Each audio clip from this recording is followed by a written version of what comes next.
9 अगस्त 1925 रात के ठीक 8:10 लखनऊ से सिर्फ 15 किलोमीटर दूर एक छोटे से स्टेशन काकोरी के पास एक ट्रेन रुकती है। लेकिन ये कोई साधारण ट्रेन नहीं थी और ये कोई साधारण रुकावट नहीं थी। ये वो रात थी जब अंग्रेजी हुकूमत की नाक के नीचे से उड़ गया था खजाना। ये वो रात थी जब 10 युवाओं ने एक पूरे साम्राज्य को चुनौती दे डाली।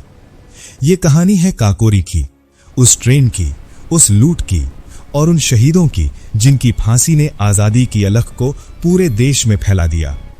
साल 1924, उत्तर प्रदेश का शाहजहांपुर। एक कमरे में 4 युवक बैठे हैं। राम प्रसाद बिस्मिल, अशफाक उल्लाह खां, रोशन सिंह, राजेंद्र लाहिड़ी। ये नाम उस वक्त सिर्फ पुलिस की फाइलों में थे, लेकिन इनके दिमाग में एक संगठन का नक्शा था, हिंदुस्तान रिपब्लिकन एसोसिएशन, जिनके हथियार थे बंदूकें नहीं, सिर्फ किताबें और एक जज्बा। बिस्मिल सिर्फ क्रांतिकारी नहीं थे, वो शायर भी थे। उनकी लिखी सरफरोशी की तमन्ना अब हर दिल में धड़क रही थी। लेकिन आजादी के लिए फंड चाहिए था, हथियार चाहिए थे, और ये फंड आना था अंग्रेजों की जेब से। 9 अगस्त 1925 शाम के 8 बजे सहारनपुर से लखनऊ जाने वाली 8 डाउन ट्रेन नंबर 8 डाउन अपनी रफ्तार पकड़ चुकी थी। डिब्बा नंबर 46 सेकंड क्लास। उस डिब्बे में बैठे थे बिस्मिल, अशफाक, राजेंद्र लाहिड़ी, चंद्रशेखर आजाद और उनके साथी। हर एक के पास एक एक रिवॉल्वर और एक सुनहरा मौका।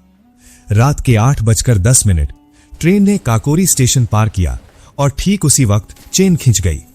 एक जोर की झटके के साथ ट्रेन थम गई। राजेंद्र लाहिड़ी ने चेन खींची। बिस्मिल और अशफाक डिब्बे में घुसे। मैनेजर की तिजोरी पर निशाना साधा, लेकिन असली हथियार था उनका अंदाज। बिस्मिल ने अंग्रेजी में कहा, हम लुटेरे नहीं, क्रांतिकारी हैं। हमें तुमसे कुछ नहीं चाहिए, हम सिर्फ सरकार का पैसा ले रहे हैं। अशफाक ने मैनेजर से चाबी मांगी। चाबी नहीं मिली तो खुद ही तिजोरी तोड़ डाली। अंदर था सरकारी खजाना, करीब 4000 रुपए। उस जमाने में यह रकम आज के करीब 40 लाख रुपए के बराबर थी। घटना के अगले दिन पूरा उत्तर प्रदेश सनसनी में था। अंग्रेज अफसरों के हाथ पांव फूल गए। एक ट्रेन लूट ली गई उनकी आंखों के सामने। पुलिस ने जाल बिछाया, इनाम घोषित किए और फिर शुरू हुआ विश्वासघात का सिलसिला। एक मुखबिर ने बताया, यह काम हिंदुस्तान रिपब्लिकन एसोसिएशन का है। एक के बाद एक गिरफ्तारियां हुई। बनारस, लखनऊ, दिल्ली, हर जगह चापे।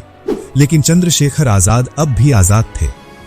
19 मई 1926 लखनऊ की जिला अदालत। सरकार ने 28 लोगों पर मुकदमा चलाया। यह मुकदमा सिर्फ कानूनी लड़ाई नहीं थी, यह एक मंच था जहां से बिस्मिल और अशफाक ने पूरे देश को संबोधित किया।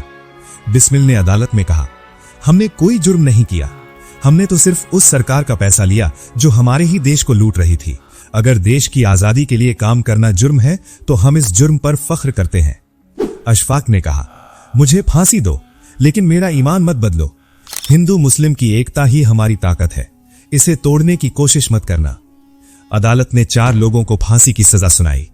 राम प्रसाद बिस्मिल, अशफाक उल्लाह खां, राजेंद्र लाहिड़ी, रोशन सिंह। 19 दिसंबर 1927 सुबह के 4 बजे गोरखपुर जेल में राजेंद्र लाहिड़ी को फांसी दी गई।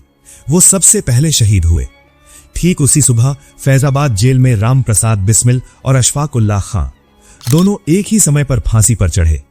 बिस्मिल ने आखिरी वक्त तक कविता लिखी, सरफरोशी की तमन्ना अब हमारे दिल में है।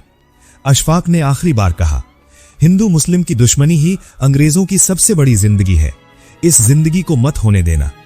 चंद्रशेखर आजाद उस दिन जेल नहीं पहुंचे थे, वो अल्फ्रेड पार्क इलाहाबाद में छिपे हुए थे। 27 फरवरी 1931 पुलिस ने घेर लिया। आजाद ने अकेले दम पर 3 पुलिस वालों को मार गिराया।